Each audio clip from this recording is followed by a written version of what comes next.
Hello everyone, this is Mayank and welcome back to Knowledge Byte series. Today my topic is a bit interesting and I guess not most of you must have noticed this. And you all will be doing this on a daily basis, but you don't know what are the side effects of those things and may not be in development or test scenarios, but in production it matters and it matters a lot. So let me tell you what my topic is today. So my topic is ad hoc workloads like plan caching and what happens when we run some ad hoc statements like select commands and where clause, those things. Okay, so today I'll tell you what happens when we simply write this command like select star from person.person, right? A simple command. Let me add a where clause to it. I guess Ben is here. Okay, so this is one statement. Okay, so now tell me, if I want to run this statement, do you think anywhere this statement is getting stored, some plan, some cache, anywhere it is getting stored, or it's utilizing any space in our cache memory? No? Yes? Well, it does creates a plan and it caches it to the cache memory. I can show you that. I have a script written here. Okay, what this script does is, this script tells us about all the ad hoc statements whose plans are getting saved to cache memory. Here I'm trying to filter out all the hidden things and whatever things are running. I just want to get the query that I am firing right now, so I'm identifying this query with the first name. Okay, and I don't want this query's plan, so I am using not like execution, which is a part of this statement. Okay, so pretty simple. I'll run this and you can see one, which is this one that I've already run. Okay, so let me clear the memory first. Okay, so well, this command dbcc free proc cache is a very nice statement that clears all your cache memory, but we should not do this in production servers or development servers, because the recompilation of all our procedures is a very hectic task. So now you can see everything is clear, right? All clear here. Now I'll run this. Okay, you see the result here, and if I go and check back here, you see that this statement has created a plan and that plan has been cached in the cache memory. Okay, and if you want to see the plan, you have to go back here and you can see this plan, right? So this plan has been saved. Now many of you might be thinking this is a very nice thing, that even if I run it again and again, it will always use the same plan, so it won't require SQL to estimate the plans and those things. No, that is not right. That is completely wrong, because it doesn't happen that way. Okay, so how does it happen? If I again run this command, same thing, right? I have not changed even a single line over here. I run it. Now let's see. Okay, again it has used the same plan. It has not compiled it again. What if I give a space over here and run it? My query, my result won't change because of this space, correct? But if I run it here, I see two plans. Why? And if you see the statement, both are same, just an extra space over here and here not. So there is something which is called as textual matching. Okay, even if the textual matching is not same as per the statement that is saved in the cache memory, SQL will not use that same plan. Okay, so SQL sometimes is not that smart enough to find the plan. So this is one thing. Okay, if I again run this, it will use the same plan. You see here, and one thing you have to notice here is the execution count. Execution count tells us this query or this plan has been used twice, this has been used twice. Okay, now what if I change the value over here? Tell me what you think, whether it has created a new plan or the same old plan. What? It has created a new plan, you see, with Brian. Now you tell me these kind of queries, how many times you run on a server? Multiple number of times, right? And just think how many cache memory is wasted because of these simple select queries. A lot of cache memory is wasted.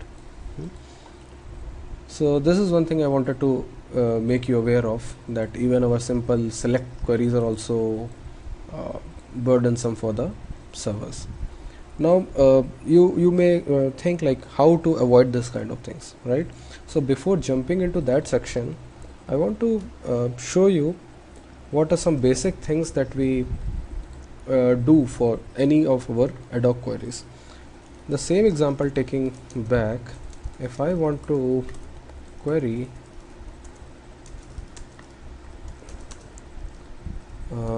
this thing, right? Let me give it 1. This is one way by which I can get this value. Tell me a second way. Second way is kind of this. I will take a variable, I will assign this variable this whole value,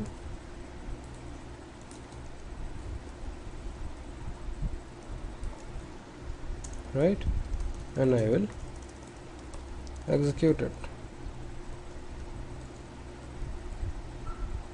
Even this will also give me the same result. Third way, what can be the third way? SP execute, yes, that's a good way. So SQL, this part till here I'll take. Let's give some name, parameter, and I have to define this varchar, let's say 100, and I have to give some value, let's say Ben. Okay, error. Okay, error because it accepts Unicode strings. Fine. So if I run all these three, what do you see? 6 rows here, 6 rows here, 6 rows here. Same result, just different ways of executing the same statement. Fine. So tell me, which one would you prefer? Anyone will prefer this. Pretty simple. And I guess most of you, or even I, was not very clear about what is the difference of executing a dynamic statement like this and executing a dynamic statement like this.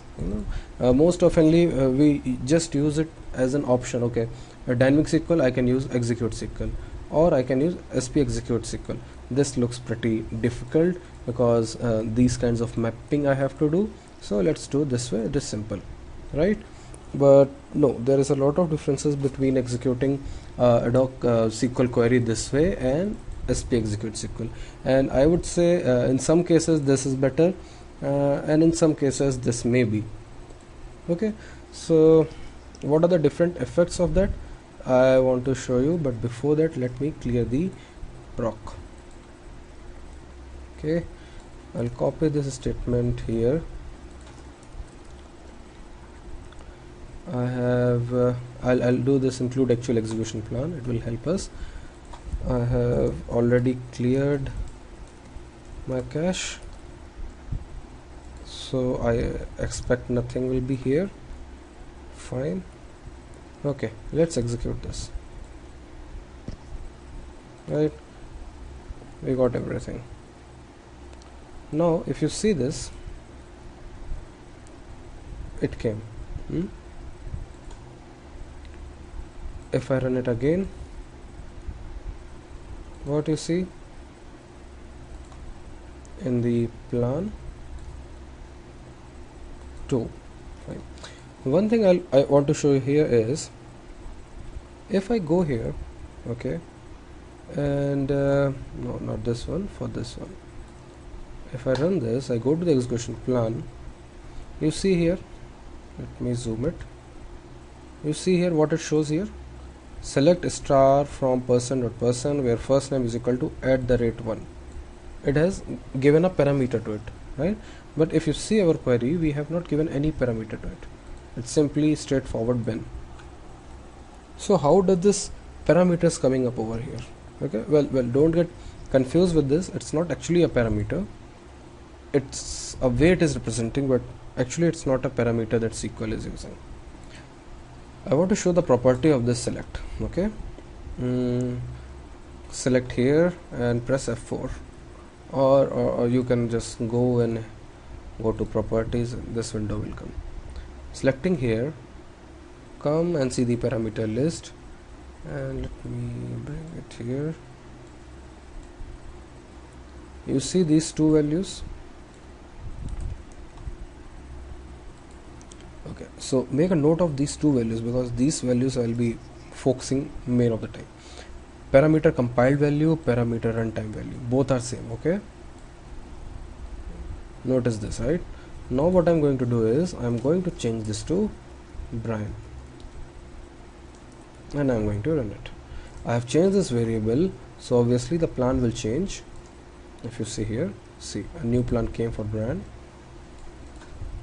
Okay, but if I, okay, let me change to any name you think. I guess I forgot first name. Okay, let's say Jill. If I do it Jill, I run it here, I see execution plan, go to the select, see properties, you see both are Jill, both are same. Right? So though it looks like it is doing a parameterization, but it is not. For each of the new value, it is creating a new plan. It is taking that same parameter, and based on that parameter, it is using this plan. Okay, and actually I should not say this as a parameter, because parameters are a different thing. Okay, so it's kind of parameterization what it's saying, but when I'll show the demo over here, then you will come to know what a parameterization is and how it affects the result. Now I'll execute the same query in this way. So before that, I'll clear off my cache. Okay, I'll execute this. Right, let me show you here. Come here, go to parameterization list, Ben. Okay, both are Ben. Right, have you seen it? Now let's see this plan.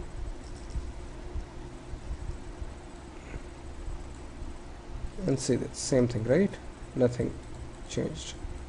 No parameters over here. Can you see parameters? No, right?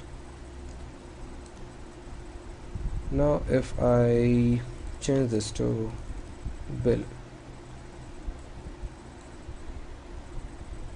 nothing is here. I go this here, I check it and see both are Bill, right? And even if I go here, I say it, you see a new plan has been created for Bill. It didn't reuse this first plan, it created a new plan. Okay, so in a way now I have shown you this thing, so you can say that these two are same. So even either you execute a query like this, or you execute a query by wrapping it around a execute statement, it doesn't matter, both are same. Okay, but the difference comes over here. The same thing, I'll clear up the cache first. The same thing I'm doing over here. Okay, now note this point. I'm going and again checking this parameter list, first name P, Ben. okay, because I passed this ben, right? So the parameter compiled value is ben. Can you see it? Okay, parameter compiled value is ben and parameter runtime value is ben. Both are ben. Okay, let me show you this here. See, it has parameterized and execution count is 1. Now I'll change this to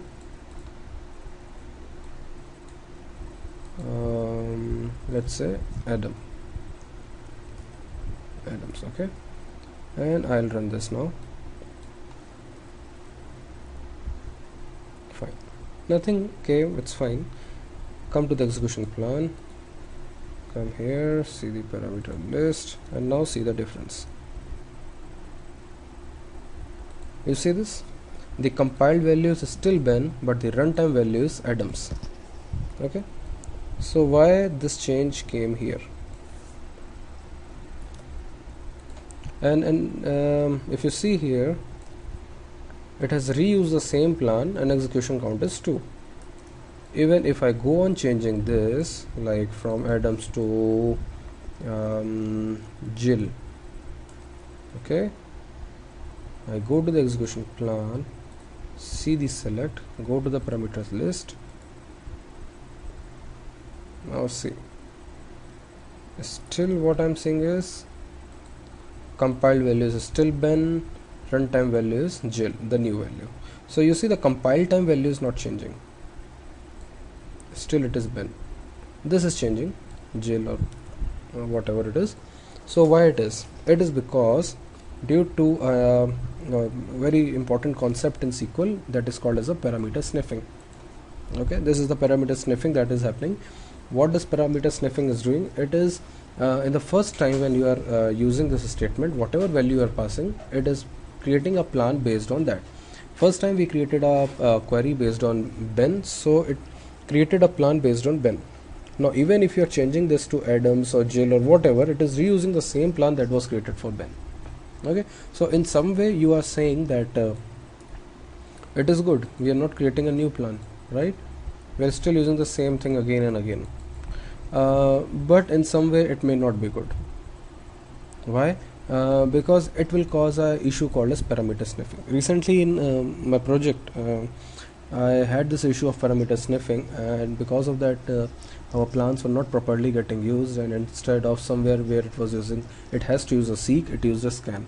So parameter sniffing is a very vast topic. Maybe I'll cover it in a later part where I'll cover the statistics and how sniffing will cause your plan to use a density vector instead of a histogram. So all that part will come later on, but for the time being you can know that execute SQL task is good in a sense that it doesn't create new plans in your plan cache, but it may cause parameter sniffing.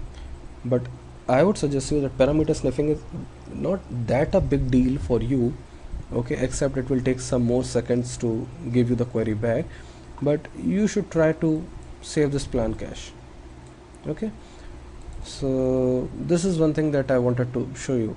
Now sometimes you may also think that most of the times we run these simple select statements. So what is the way we can prevent this, that every time it is getting cached to the memory, right? So I'll tell you one good way of how you can save it. So I'll clear the cache first. Okay, I'll make sure everything is okay, right? So you see this, I don't know if you have observed this table, and it's a very interesting table, configurations table. Okay, so there are so many configurations, around 70 rows, but I am not bothered about all those. What I am bothered about is, let me filter it there, optim, okay, that will be enough. Optimize for ad hoc workloads. Okay, if you see the description, I guess most of the things will be pretty clear to you. When this option is set, plan cache size is further reduced for single use ad hoc OLTP workload. So what was the thing that SQL gave you an option in which if you run few queries just for one time, and next time you will make some changes and you run that query, okay, it considers that you are using one type of query only once, you won't be using the same query twice. In that case, for first time use, it will not store that queries plan into your cache memory. Okay, now let me show you this. I have not made any change, and still this optimize for ad hoc workload value is 0, means false. It is not set right now. Okay, and your dbcc free proc cache is on. If you see this here, nothing is here. I am quickly going to run this, and in its first execution only I can see an entry made over here. Right now what I'll do is I'll clean up again, and I have to reconfigure my setting, this one. So what are the ways? sp configure optim. Don't confuse with optim and all. Actually you can give any name that distinctly identifies this row. So optim or optimize, anything you can give. Okay, optimize even I can give, and I'll give a value 1. So it gave me an option that it's set from 0 to 1, but I have to run a reconfigure. So I'll run a reconfigure. I've run reconfigure, and again if I check this, my value in use is 1. So I have set my optimize for ad hoc workloads. Let me make sure nothing has run. Okay, all are blank. Now if I run this, what will happen?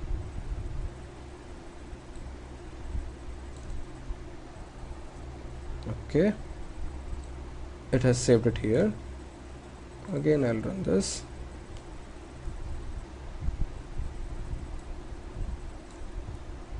You see, still I have run it twice, but the execution count shows 1.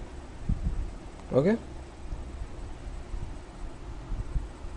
it has saved it. Okay, but it prevented the count of 1. Like if I wouldn't have set this optimize for ad hoc workload, it would have shown it 2 over here. Right, let me again explain you this. I'll again free this proc cache. I will make it like bill. I'll execute it. Okay, let me come over here, and you see this is the difference over here. The first time I ran, even though it saved it over here, but the plan was empty. Here was no plan. You see here, this was the point I wanted to show you. It didn't cache the plan. It made an entry over here, but the plan was not cached. Okay, so it assumed that you are not going to run it again. But if some person like me who is going to experiment every time, I execute it again. Okay, now I go and see what has happened. I'll drag it here and see. Now the plan has come. Okay, so this is the thing, optimize for ad hoc workload. So most of the times I guess in production servers they do this option configure, so that if one time you are making something, it won't be cached, but again if you're doing something, then it will be cached. So it gives you a relaxation of one time execution. Okay, there are some other things that I will be covering in my next topic, because this topic is going to be too large, and most of you who do not feel reading something, I came out for this video. But even if I start making this video also so long, then you will get bored in this video also. So I'll make a separate session for statistics and parameter sniffing, and maybe something else that I will try to explain you how those execution plans, this estimated and actual number of rows come, that I'll explain in the next session. Okay, so till the time being, just think of that in a day we come to the office, we sit in front of a system, and we just start hitting select, so many selects, right? So what happens actually behind those selects? Okay, and take this query from me and try to execute on your development machine, and just see how many entries you found it here. Okay, and there are some scripts that you can find even in Google. I just found ones. Yeah, this entry that you can just run it, and you will see that your ad hoc statements, ad hoc are the ones that we are doing ad hoc statements, how much MBs they have consumed. Okay, so these things are pretty cool and very good ones that you should see and you should analyze before making any a decision how you have to optimize this server. Okay, so I hope you enjoyed this.